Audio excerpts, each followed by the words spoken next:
Thank you, Rajiv. A very good evening, ladies and gentlemen. It indeed is a difficult time that we have to come here like this and brief you. We could have done without this, but we had no choice. As the DGMO has detailed, the event was precipitated by the Dastardly Act at Pahalgaon. The sequence of events have already been detailed. We carefully selected the targets, and out of the 9 selected targets, the target systems that were given to the Indian Air Force were the notorious training camps at Bhavalpur and Muridke, these being further from the international boundary. Through critical target system analysis, we analyzed what was to be done to annihilate these targets and plan to engage these targets with precision air-to-surface guided munitions so as to avoid collateral damage. The modalities of planning process, I will not go through at this instant. However, what I would like to show you is the results that we achieved through our targeted airstrikes. Could I have the second slide, please?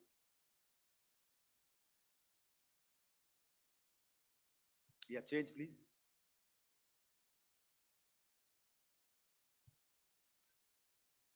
Okay. This is what the terror infra at Muridke looks like. If you see, north is as indicated, and to the right is east, where the international boundary lies. Could we have the next slide, please?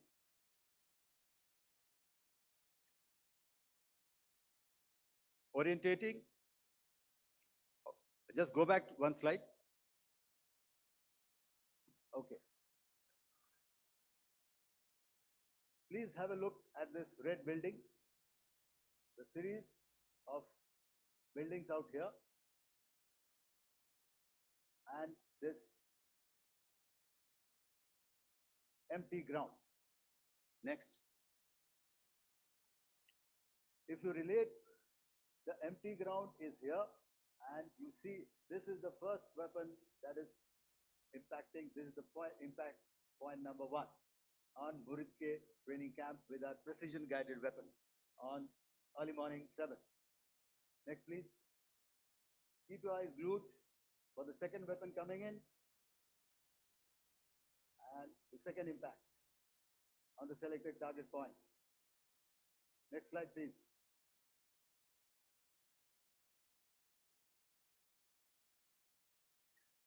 Third weapon, third impact. Continue. And fourth weapon, fourth impact. So through these targeted and precision targeting, we addressed the target at Muridke, which was the training infrastructure. Can you hear me? All right. Okay, I'll come closer to the mic. Now we go to the next target, which is the Bhavalpur training camp. Next slide, please. Okay, just wait. So the effect, if you see, the impact point, if I can point out, this is the impact point. The ammunition has gone through the roof and it has created a blast inside, the photographs of which you would have, all of you would have seen. And the red building, after that, there was this double-story building. It has been completely decimated by our precision targeting. Next, please. The target system, which was in the north, a series of buildings. I'll show you how it looked. Next. Completely destroyed. by our precision targeting. Next. Now coming to Bhavalpur, this is the target complex that we are dealing with, a fairly large target complex. So we had to carefully choose the points that we needed to address, which were high value and which would meet our stated objectives of eliminating the terrorists. I would like to draw your attention to this red canopy, and in relation to that, I would cover the targets. One target system is a series of buildings here, other one here, and other one out here. Next slide, please. This is how it looked before, and this is how the building looked after the impact of the weapon. And orientation in relation to this red canopy, you can see here. Next, please. Before, next, and after. The roofs have completely collapsed. Next.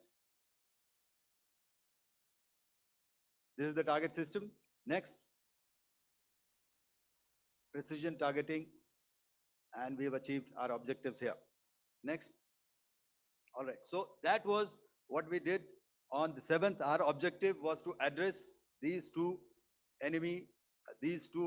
terrorist camps, and that we did with precision. And thereafter, we maintained a robust air defense posture, because remember, our objective was to target the terrorists and terrorist infrastructure, not any other infrastructure, not the Pakistani military, not the Pakistani any other infrastructure. So that is what we have maintained on the 7th of May. However, what we saw in the evening of 7th of May, we were saturated with a raid of Pakistani unmanned aerial vehicles and small drones. And these came in waves in our civilian areas, over our military installations, and all of them were successfully intercepted. Few of them did manage to land. However, there was not much damage that they did. And we have our robust counter-US hard kill and soft kill systems which did the job. However, the difference here was that we had targeted the terrorists. The adversary now has targeted our civilians and the military infrastructure. So it had to be responded to. So in a quick and calibrated response, that very night, we struck their radar installations at Lahore and close to Gujranwala, the LYT installation, to indicate to him that we are ready, yet we do not want to escalate. Our fight was with the terrorists and not with the Pakistani military establishment. Thank you.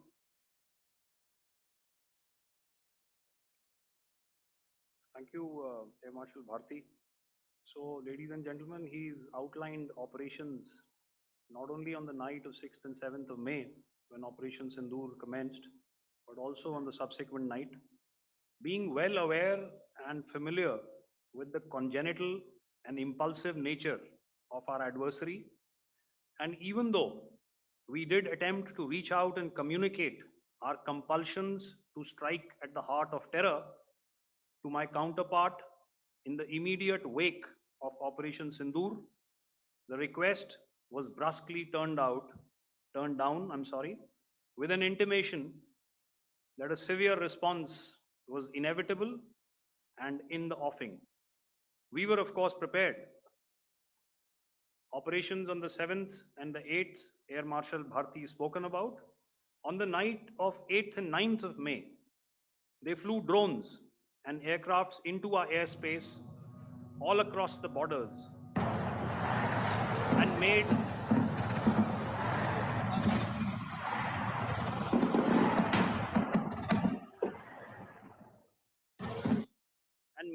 largely unsuccessful attempts to target numerous military infrastructure.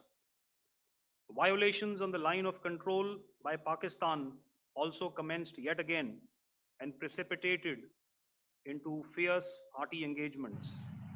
The air operations on the night of 8th and 9th of May, I'll yet again request the DG Air Operations to cover.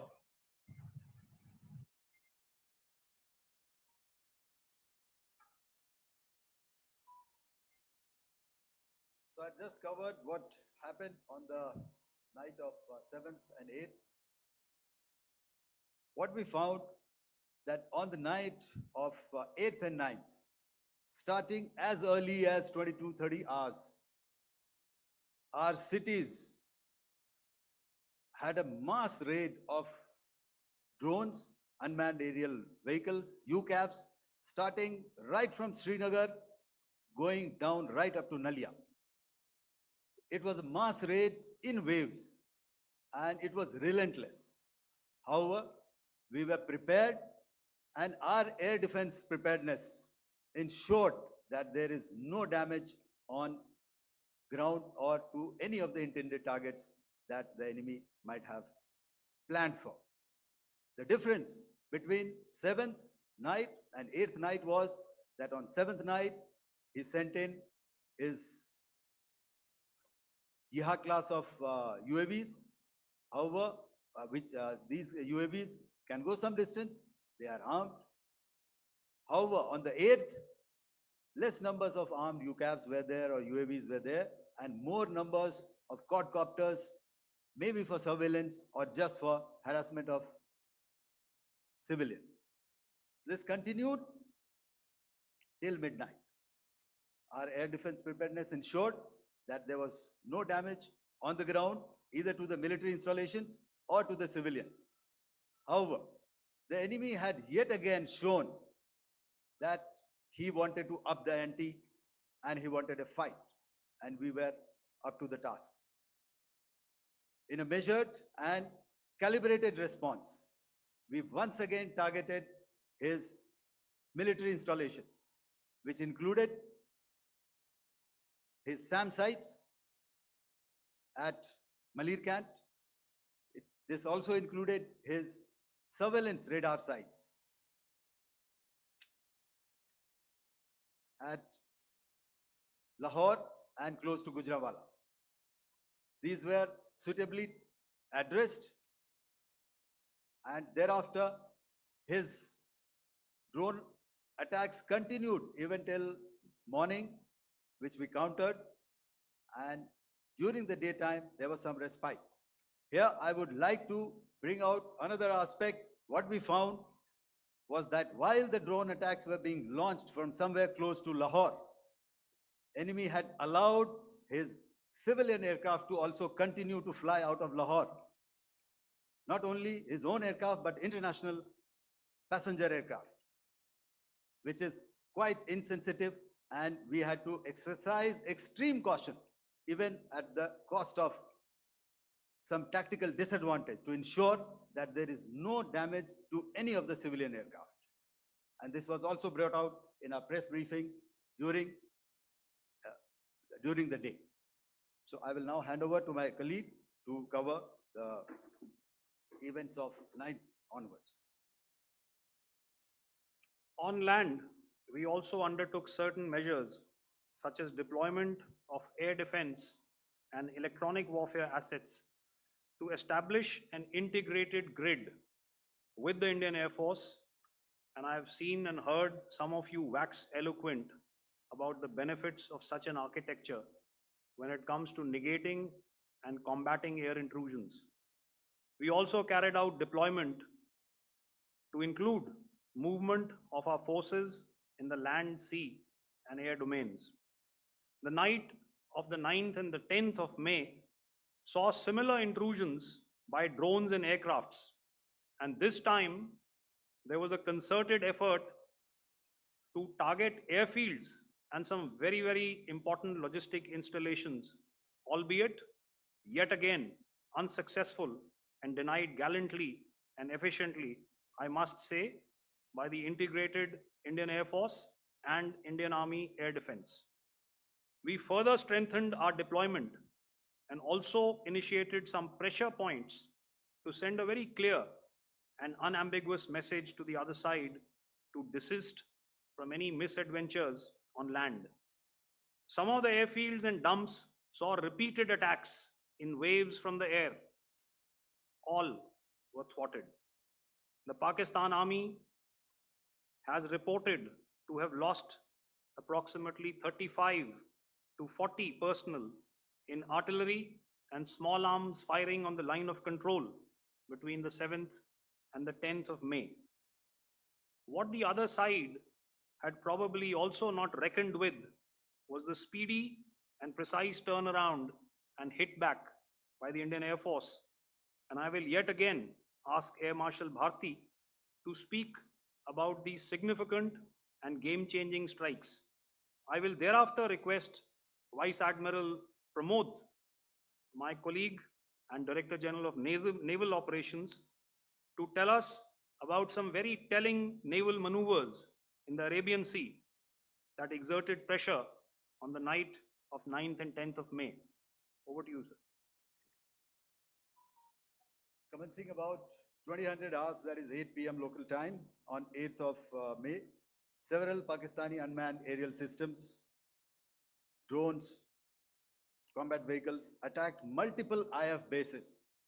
These included Jammu, Udhampur, Pathankot, Amritsar, Bhatinda, Nal, Dalhousie, Thois, Jaisalmer, Uttarlai, Falodi, Nalia.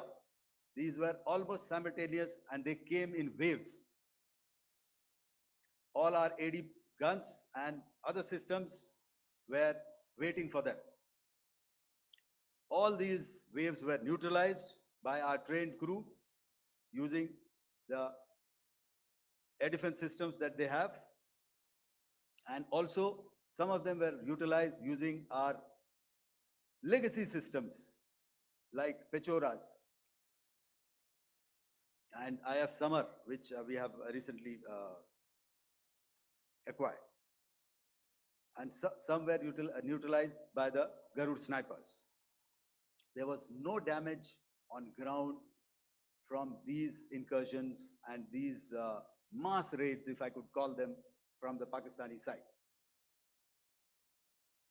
However, following these relentless attacks on our air bases, on our forward positions, and on our civilian targets, this was time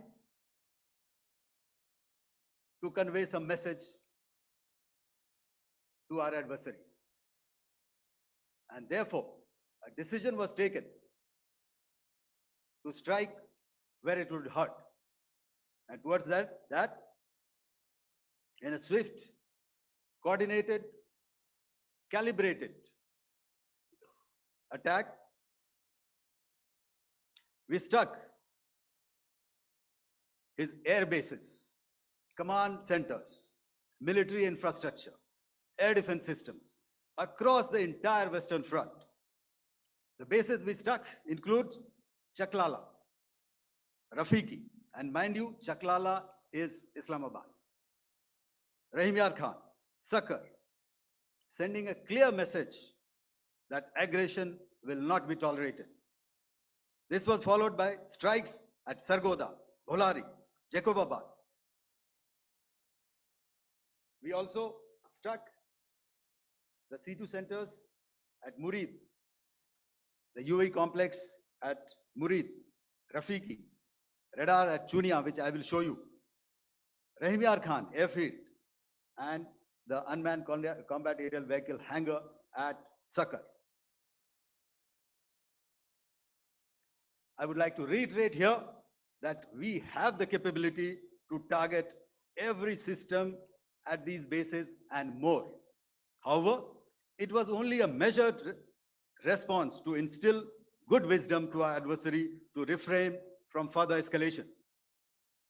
IF response was directed only at military installations, avoiding civilian and collateral damage. I would now like to show you some of the effects that have been achieved as a result of our air operation.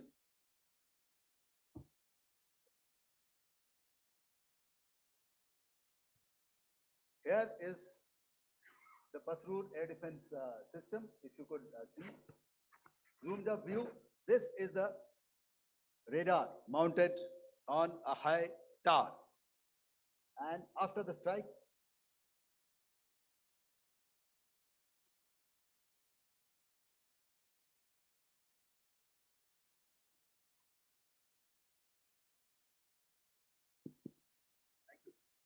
Can you hear me? Yeah, thank you. And after the strike, this is what has happened. This radar has been taken out, completely burnt. Next slide, please. The Chunia air defense radar, which was taken out on 7th and 8th. This is the radar site.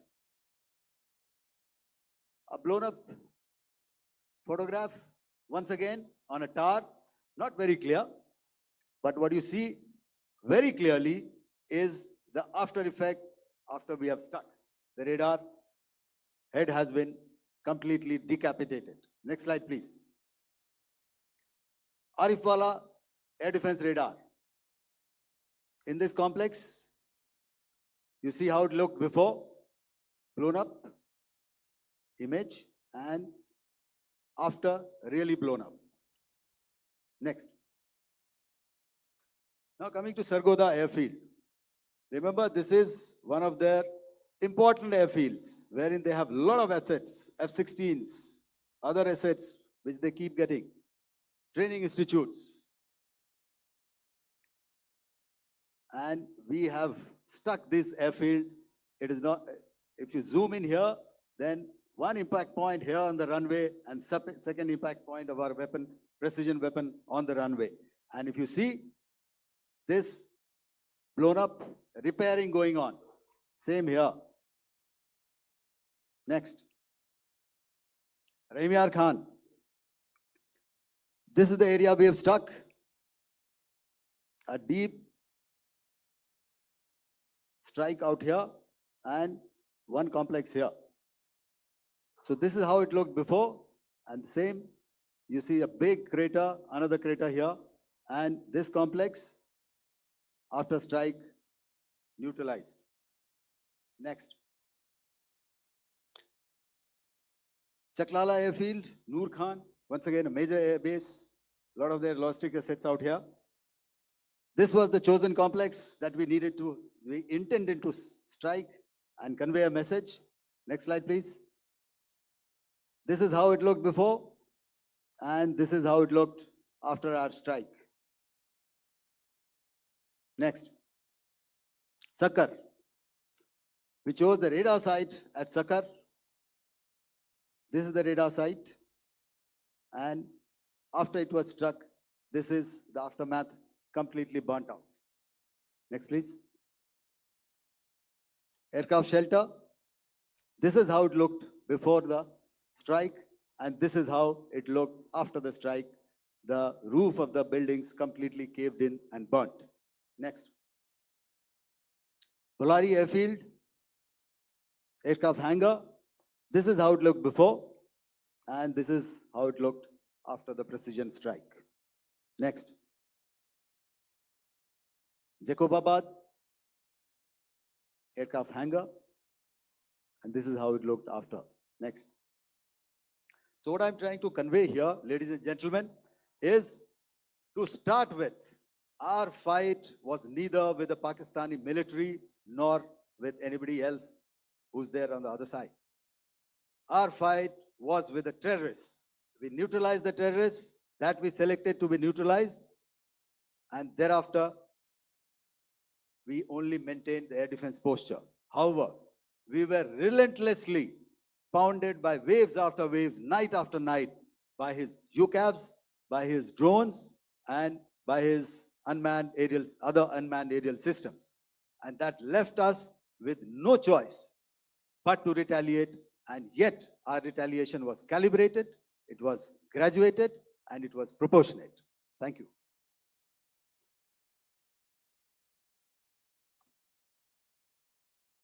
Good evening, ladies and gentlemen. In the aftermath of the cowardly attacks on innocent tourists at Pahalgam in Jammu and Kashmir by Pakistani-sponsored terrorists on 22nd April, the Indian Navy's Carrier Battle Group, surface forces, submarines, and aviation assets were immediately deployed at sea with full combat readiness in concert with the Joint Operation Plan of the Indian Defence Forces. You may be aware that we tested and refined tactics and procedures at sea during multiple weapon firings in the Arabian Sea within 96 hours of the terrorist attack. The aim was to revalidate our crew, armament, equipment, and platform readiness to deliver various ordnance on selected targets precisely. Thereafter, our forces remained forward deployed in the Northern Arabian Sea in a dissuasive and deterrent posture with full readiness and capacity to strike select targets at sea and on land, including Karachi at time of our choosing. The forward deployment of the Indian Navy compelled Pakistani naval and air units to be in a defensive posture, mostly inside harbors or very close to the coast, which we monitored continuously. The Indian Navy maintained seamless maritime domain awareness throughout the duration and was entirely aware of the location and movement of Pakistani units. In effect, we had and continue to have good battle space transparency using our maritime domain awareness grid. As you are aware, our response has been measured, proportionate, non-escalatory, and responsible from day one. Accordingly, the calibrated approach considered all options, including the ability of the Indian Navy for offensive action from and at sea. As part of this escalation control mechanism, the application of force by the Navy was planned in a synchronized manner in coordination with the Army and Air Force, the highlight being teams from the three services working closely in an integrated manner. Along with the kinetic actions by the Indian Army and Indian Air Force, the overwhelming operational edge of Indian Navy at sea contributed towards Pakistan's urgent request for a ceasefire yesterday.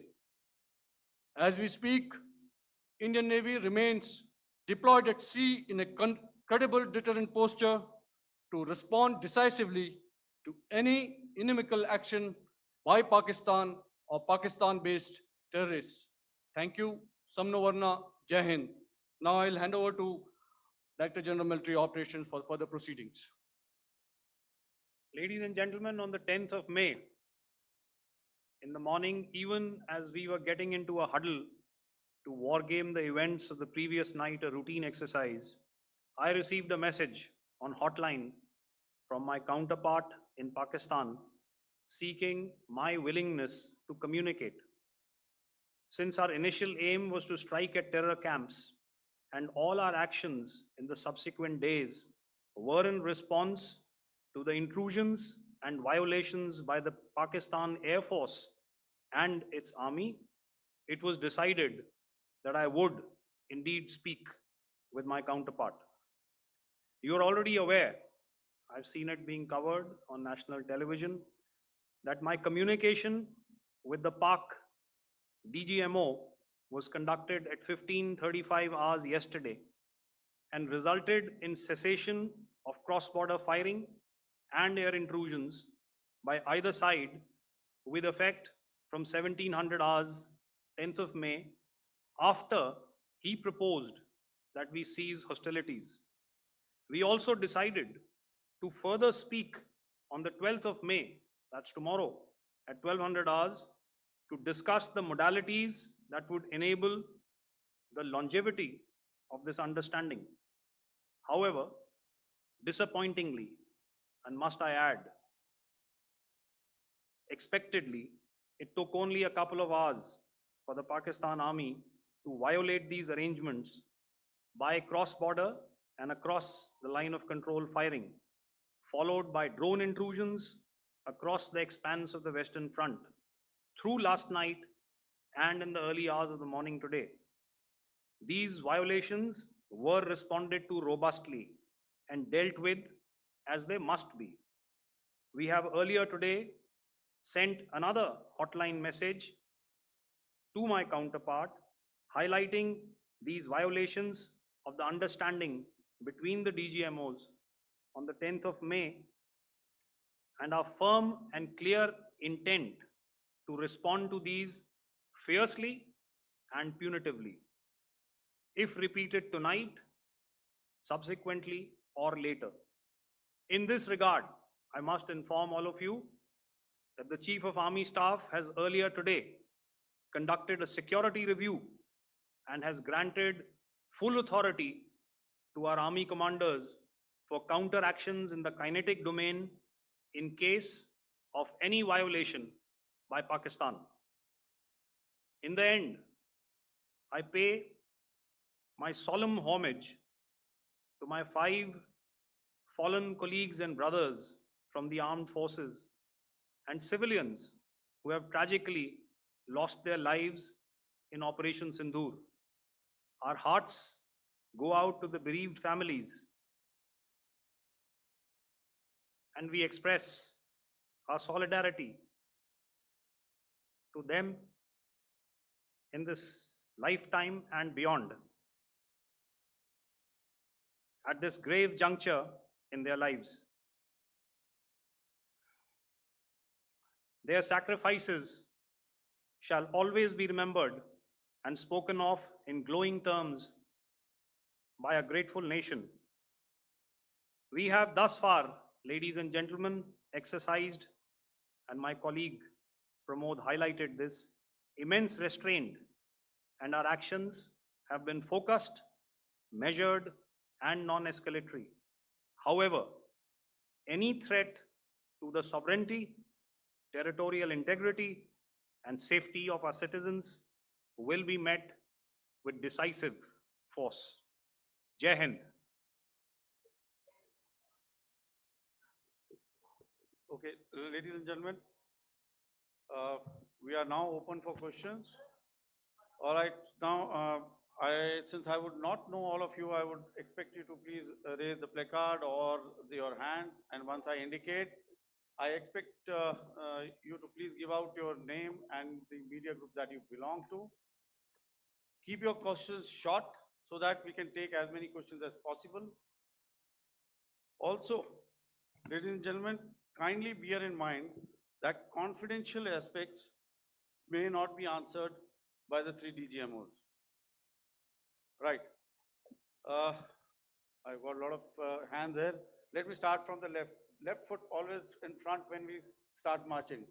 So here we have to the left, okay. Yeah, 238.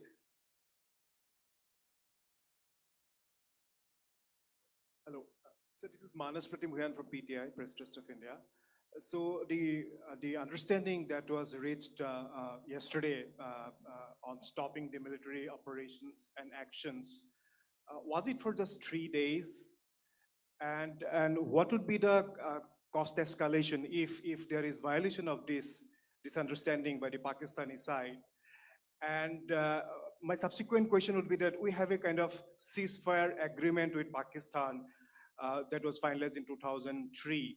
So will there be some kind of similarities in frameworks between the two kind of understandings, 2003 ceasefire agreement and the current understanding on stopping military operations?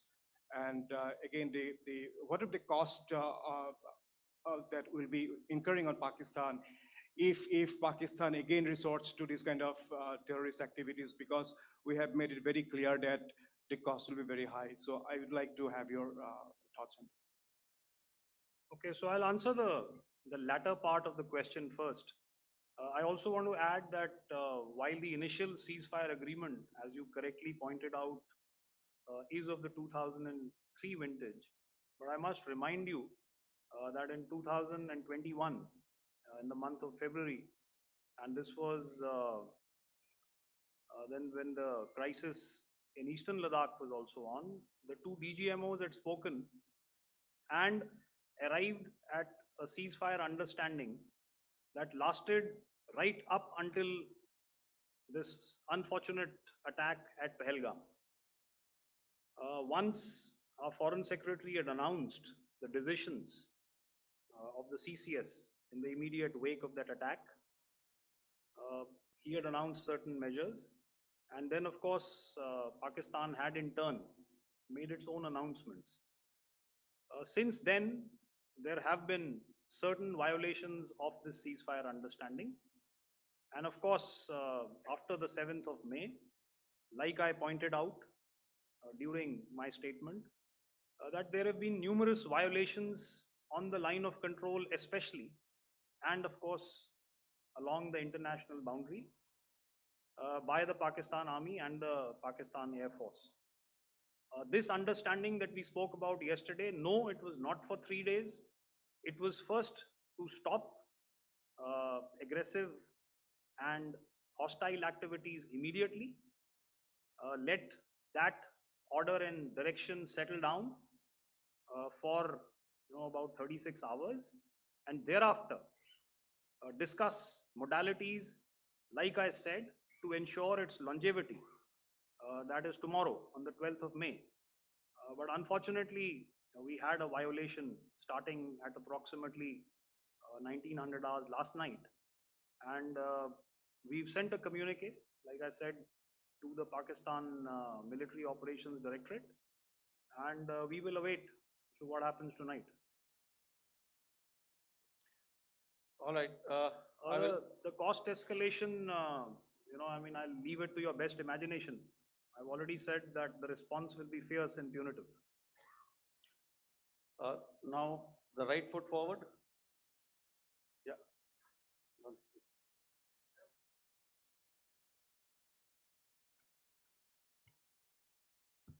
Sir, I'm Ajit Dubey from ANI, sir. Sir, my question is that you talked about the loss of lives to the Pakistan army, that was around 35 to 40 kills secured by the Indian army. Sir, can you tell us what would be the total loss of life to the Pakistan army in both army and air force attacks, sir? And how good was the performance of the BrahMos, Scalp and the S-400 during the operations? And sir, since we have sir, just one No line, sir. multiple questions. Sir, All right. and since sir, we have achieved such a spectacular, we have made good achievements in this entire operation, can we say that we have emerged victorious, or we have a big upper hand over the Pakistanis in this entire conflict? Thank you very much, sir.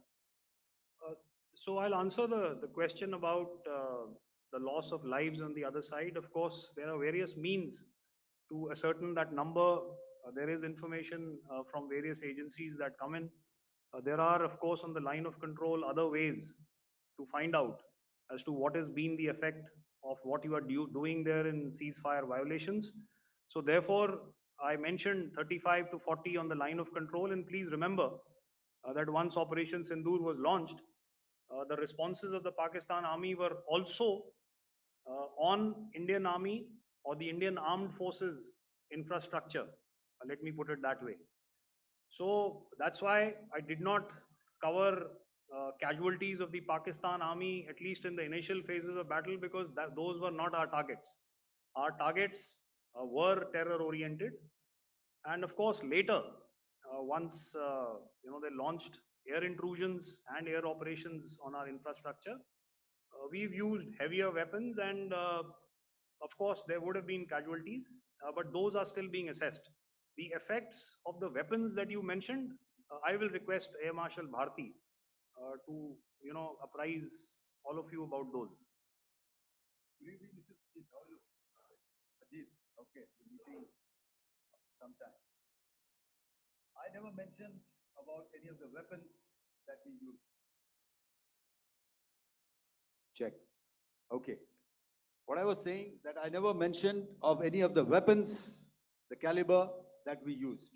All right, so we'll leave it at that. Those are matters of operational details which I would not like to go into. But suffice to say that whatever methods and whatever means we have chosen, it had the desired effects on the enemy targets. How many casualties? How many injuries? Well, to start with, our aim was not to inflict casualties, but in case there have been, it is for them to count.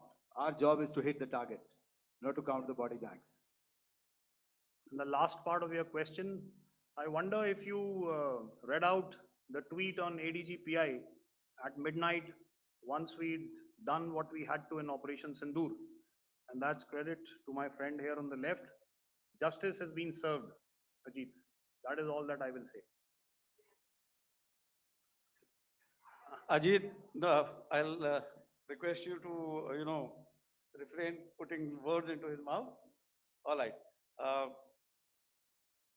Yeah, I'll come back to the left. 147. Sorry, 47. No, 47. Did I see it here or? Yeah. Good I evening, saw it there. gentlemen. Sorry, 147, I saw it there. Sorry. Yeah, since I've already said 147, start please.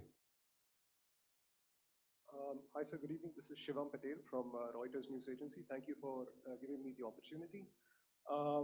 My question, sir, is how many military targets did Indian Armed Forces strike in Pakistan in response to the attacks from Pakistan? How were these targets selected? And how many troop casualties have been there in total on both sides, if you give details? Thank you. I'm sorry, where are you? I haven't Yeah, spotted his. he's to the Yeah, right. okay. Can you just repeat that for me, please? Sure, sir. So my name is Shivam Patel. I'm from Reuters News Agency. My question is, how many military targets in total did the Indian Armed Forces strike in Pakistan in response to the attack from Pakistan?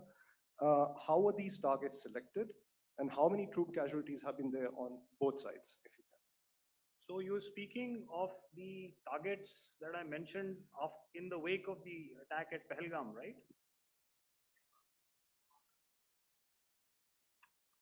Yeah, I think it's amply clear to everybody here that the Pakistan army has not crossed the international boundary, neither in the plain sector nor on the line of control. So the intrusions have been in the air. There have been certain attempts on the line of control when ceasefire violations have been on to try and infiltrate and carry out and perpetrate activities that we are all very well familiar with. Whether these are by terrorists or by the Pakistan army or its special forces and commandos is difficult to say, but each of these have been effectively thwarted. So therefore, as far as engagements of military targets on the other side is concerned, I thought Air Marshal Bharti covered those very well and in detail, and he also mentioned as to how they went about targeting those. I think those images were very clear and very, very graphic in telling us as to what we needed to hit. And you'll remember right at the outset, I said that we even went into what was the construction in each of these locations, and therefore decided on the vector that had to be utilized. Please. Okay, if I could add to what the DGMO has said, I have already detailed the targets. Now, whether it is X numbers or Y numbers is that is immaterial. And what damage have we inflicted? You have seen. What are the casualties on the other side? As I said, that is for them to count. As far as we are concerned, from the air defense side, if they had a choice, they would have definitely come in. They're fighters, there are more numbers of UCAVs. It is not that they did not intend to come in. It is only that our robust AD posture prevented them from coming in. So that must be known, and that must be realized by all the audience here. Yeah, I'll come to the left now, 24.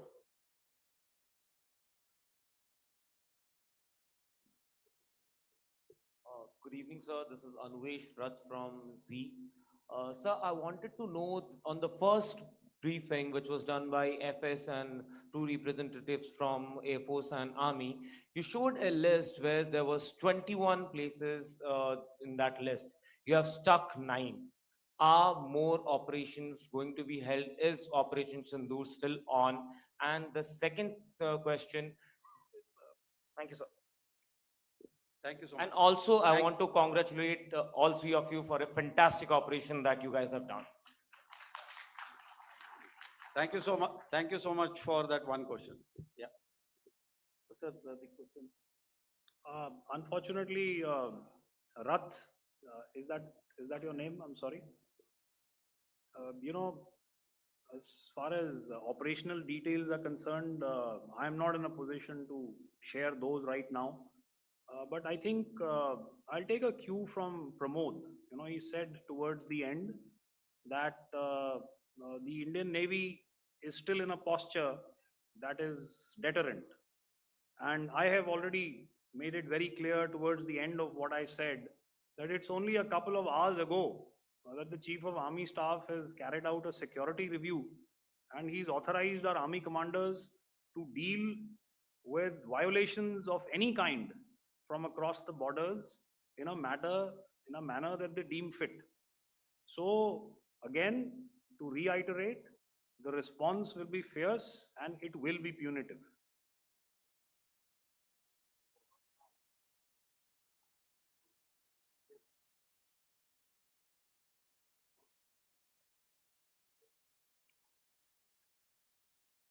I'll go back this side now. Yeah, 255. She said middle wale kya karenge? So 255. Oh, sorry. Good evening, sir. Yeah, 250. I'm Shailesh from National Defense. Please allow me, first of all, to pay my gratitude for protecting us Indians. Thank you very much. Sir, since the enemy has been talking about uh, taking down our aerial platforms, it would be deemed fit in case we can reveal that we have taken down their fighter jets. What could be the number? Though you said that they may be not good to reveal the platforms, but since this has come from various quarters in Pakistan, so I believe that we need to answer in case if you can, sir, if you may allow. The question is for me? Yes, sir. Okay, and if I get it right, you want to know how many of their planes we have downed? Yes, sir. Yes, sir. All right. See, as I said, their planes were prevented from coming inside our border. All right. So we do not have the wreckage with us, but definitely we have downed a few planes. Numbers, we would not like to hazard a guess out here. Okay. I have the numbers, okay, and we are getting into the technical details of it to establish it. So I would not like to put a figure at this time, but definitely there are losses from their side which we have inflicted. Were Ma'am, they please don't ask. were they fourth generation plus, sir? No, See, sir, you're putting words into my mouth. Why do you Sir, say fourth generation? Let us make it high tech. Thank you so much, sir. all Thank right. Yeah, 163.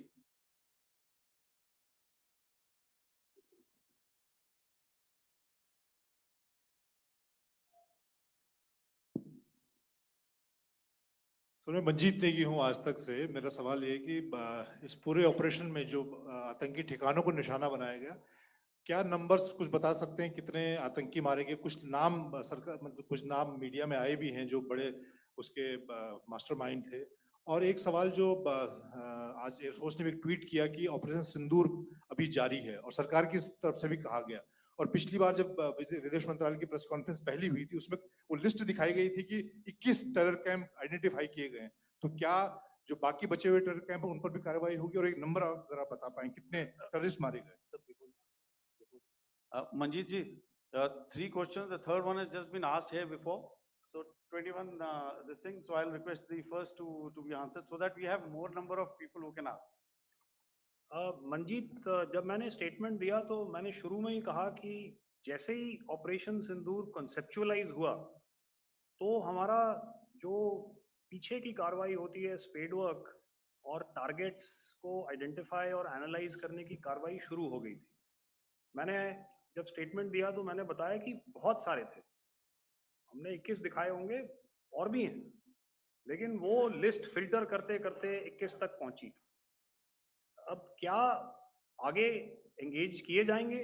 अगर जरूरत पड़ेगी तो जरूर engage किए जाएंगे, लेकिन मैंने बताया कि इस समय जो इंट एजेंसीज ने हमें बताया कि फलाने कैंप में प्रेजेंस है, हमने उनको एंगेज किया। कुछ नाम मैंने लिए, कुछ नाम अभी पुख्ता किए जा रहे हैं। मैंने आपको बताया कि जो इंट एजेंसीज ने अभी तक असेसमेंट किया है, उसमें उन्होंने कहा है कि तकरीबन 100 से ज़्यादा मारे गए हैं। और एक आज आपने तस्वीर भी देखी कि काफ़ी प्रोमिनेंट जो फ्यूनरल था, काफ़ी प्रोमिनेंट एक जो हस्ती हैं वो ऑर्गेनाइज कर रहे थे, और उस फ्यूनरल में और कौन कौन लोग अटेंड कर रहे थे वो तो आपने देखा ही। तो आप लोग सब समझदार हैं, और मुझे ये कहने की ज़रूरत नहीं है कि इन लोगों को कहाँ से सपोर्ट मिल रहा है। अगर नहीं मिल रहा होता तो ऑपरेशन सिंदूर नहीं होता, तो उसी की वजह से है ये ऑपरेशन। तो मेरे ख्याल से मैंने आपके सारे सवालों का जवाब दे दिया।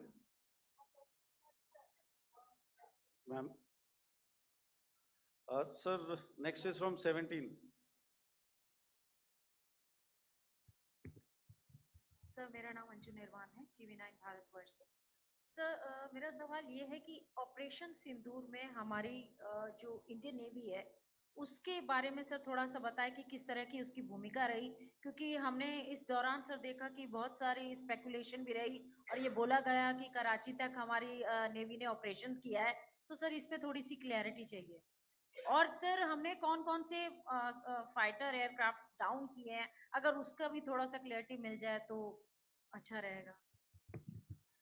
तो मैं आपका पहले सवाल का जवाब दूंगा। I will make few sentences and leave it for your imagination.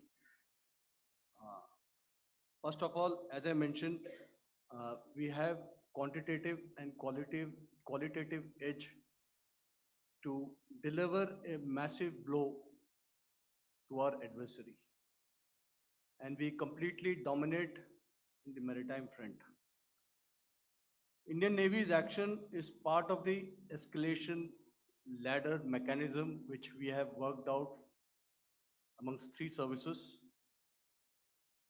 This time, if Pakistan dare take any action, and Pakistan knows it, what we are going to do. That's all. आपके सवाल का जवाब मैं पहले दे चुका हूं। आपके सवाल का जवाब मैं पहले दे चुका हूं, इसलिए मैं बस उस तक ही सीमित रखूंगा और इतना कहना चाहूंगा कि आने वाले दिनों में आपको खुद ही पता चल जाएगा, और ऐसी बातें छुपी नहीं रहती हैं, तो पता चल जाएगा। So at this time we'll just let it be. Okay, ladies and gentlemen, we have one or two more questions, sir. So please, they are going to be outside. You can speak to them there also. 104, 104.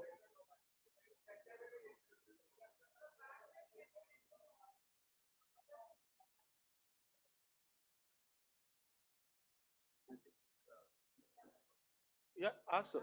Sir, Dinakar with the Hindu newspaper. Are Sir, you surprised that you got this question? No, sir. Just look. Sir, can you give a number of assets we lost, because there's been a lot of speculation going on, international media writing a lot of things about our platforms, including Rafales. I mean, Pakistan claiming that a Rafale has been downed, etc. Can you put that question to rest and clarify on that? I guess that question is for me. All right, I'm happy that you've asked this question. You know, we are in a combat scenario, and losses are a part of combat. The question that you must ask us, okay, and indeed that we must ask ourselves, you inclusive, is have we achieved our objectives? Have we achieved our objective of decimating that terrorist camp? And the answer is a thumping yes. And the results are for the whole world to see. As for the details, what could have been, how many numbers, which platform did we lose? You know, at this time, I would not like to comment on that because we are still in a combat situation. And if I comment on anything, it will only be advantage adversary. So we don't want to give him any advantage at this stage.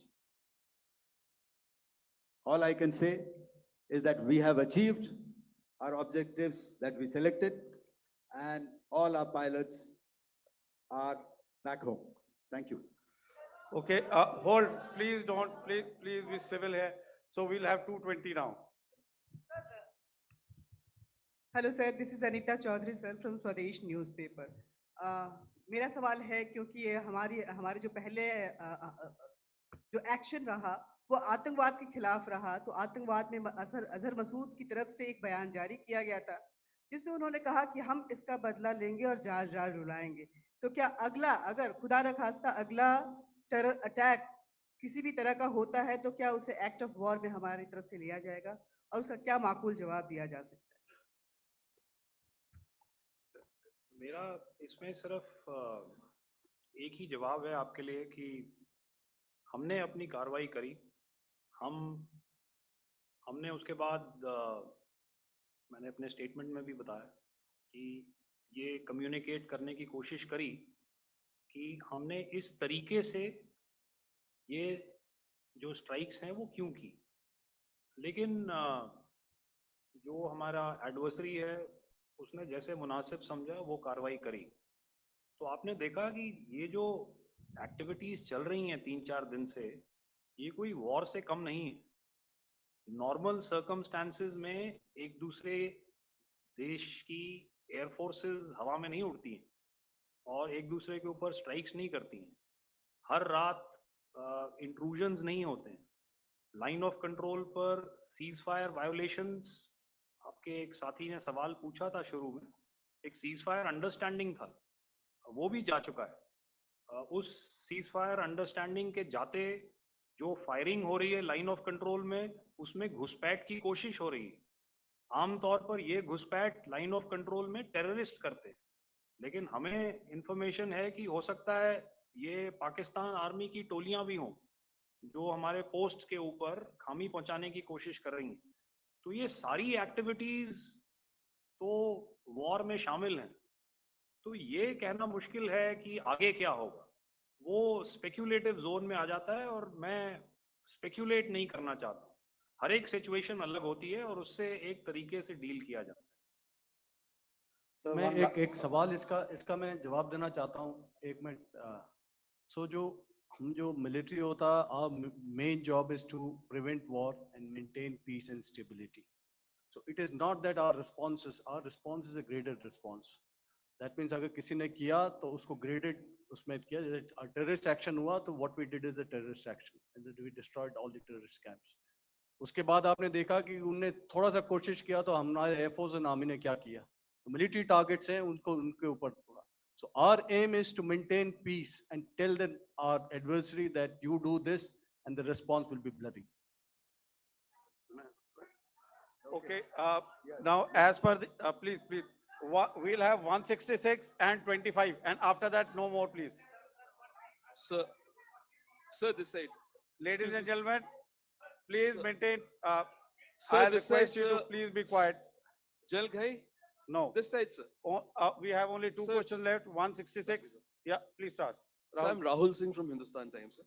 So you were totally on top of the game in the kind of losses you've inflicted on the enemy. I mean, we saw the slides and everything.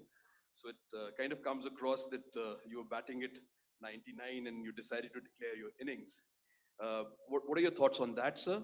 And do you think, are you weighing the option of the Pakistan army using this time, buying this time of the so-called ceasefire, or the understanding? And you talked about how they could not be trusted.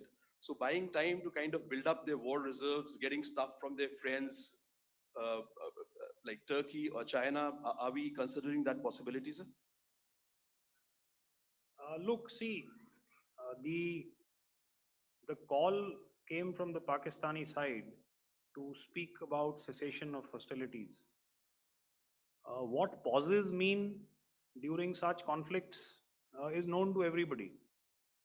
I don't want to go into the pros and cons of how preparation for war is made.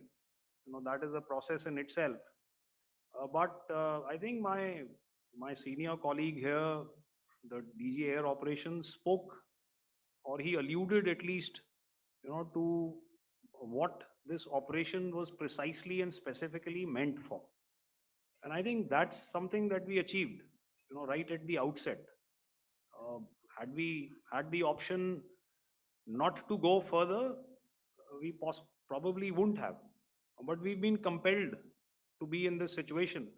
And as you've seen, the armed forces of India, and you've got the three director generals sitting here, we are always prepared to face any eventuality.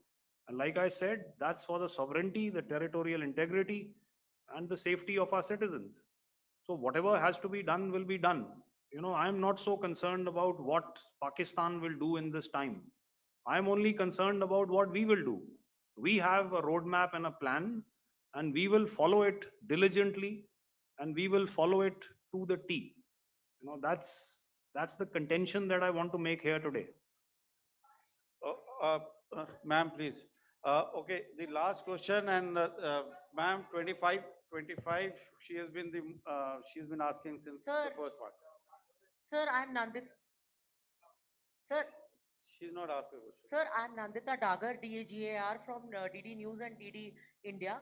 Sir, I wanted to ask you that my question is to General Ghai. Sir, you spoke to your counterpart yesterday and the Pakistani counterpart. Sir, what is the Indian Army's assessment that despite that agreement, that talk that you had, despite that agreement coming into effect at 1700 hours yesterday, why did they violate it? And number two, yesterday at the joint Defense Ministry and Foreign Ministry briefing, Wing Commander Vyomika Singh and Colonel Sophia Qureshi had told us that we have cited the Pakistani troops amassing at the borders and at the LOC. Sir, has that situation changed? Have they withdrawn? And sir, if in case, despite now there is a lull, of course, but if tonight again, if the enemy again carries out shelling and aerial intrusions through drones, what is going to be our response? Thank you. So without outlining the specifics of that response, I've already made it clear that there will be a response, and it will be fierce and it will be punitive. Why the Pakistan Army chose the option of violating the understanding that was arrived at earlier yesterday, I think that's a question that we best answered by the Pakistan DGMO. I wouldn't be able to, give you that. But, in situations such as these, and if you go back into any conflict, sometimes these understandings take time, to fructify and manifest on ground. But without, getting into the reasons, it is our mandate to be prepared at all times, and that we were. It's not as if because there was an understanding we weren't prepared. I must tell you that the armed forces were on a very, very high alert, and they continue to be in that state even as we speak. Oh, all right. Ladies and gentlemen, please, ma'am, please. Okay, thank you so much for coming today. Those who have missed asking a question, those who have missed, see, I knew I'll grab this attention from you like this. Those who have missed the opportunity to ask a question can give me a written one. I will definitely get back to you with that. And also, they are they are invited for a cup of tea in my office day after tomorrow. Thank you, ladies and gentlemen, for coming. Thank you. Thank you very much. Jai Hind. Jai Hind.